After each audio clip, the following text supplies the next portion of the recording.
Alright guys, andito tayo sa terminal. Mukhang may sagian yata oh. Yan guys oh. Nagkasagian.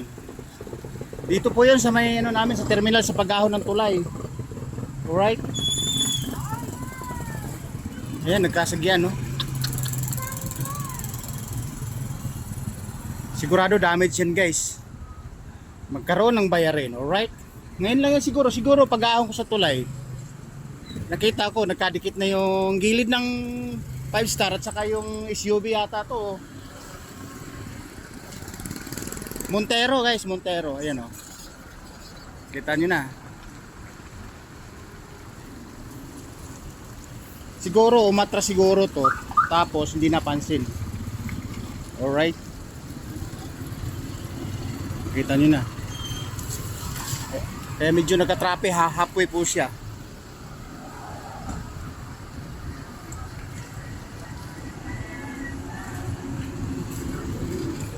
Eh dito pa naman yung kalahati halos nakakain na, tapos may tubig pa yung ano.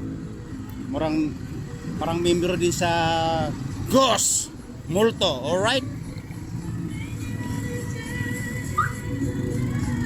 Alright guys.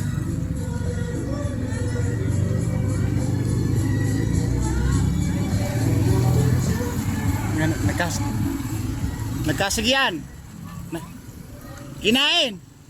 Kinain yung usok kinain.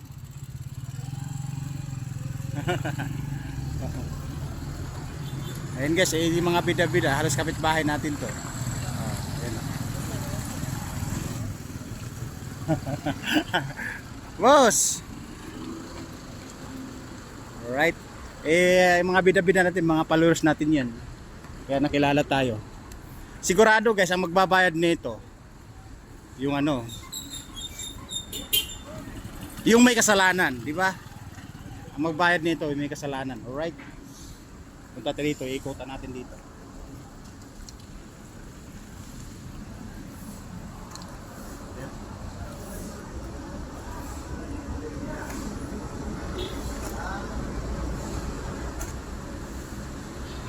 Bagay, kayang-kaya ng bayaran ng kumpanya yan guys, lalo pagka kumpanya ng bus. Kahit 3 SUV mo, kahit 4 yung SUV mo, kayang-kayang bayaran yan, alright?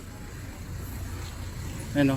Punta na tayo dito guys, kasi nga napadala ako, nakita ko ginahan yung kalahati, alright? Ano?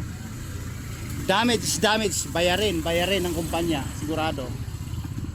Naka-stack lang to, nakaparada lang sigurado to kasi nasa loob po siya.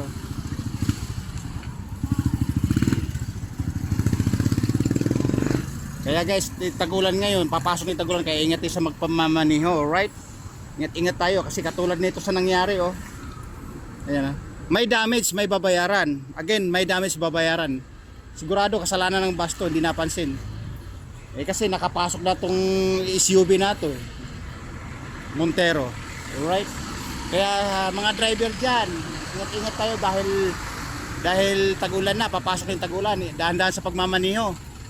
Alright, ayan, namamaritis pa guys, nitignan ng mga bus yung ano, yung nagkasagian.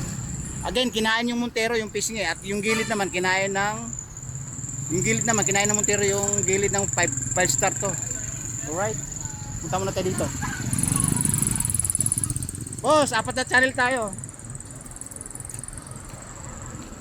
Ayan o, bubukas siguro, paalis na po yan. Yan, yung ano na, yung puwet nga nakakalahati na ng way ng kalsada. Alright? Kasi pupunta kasi ako dun guys, nadaanan ko, nagmumotor kasi ako. Nagmaniho ako ng Honda-Hondahan. Pupunta ako sa malaking junk shop. Alright? Bababa ko na, babo. Woo!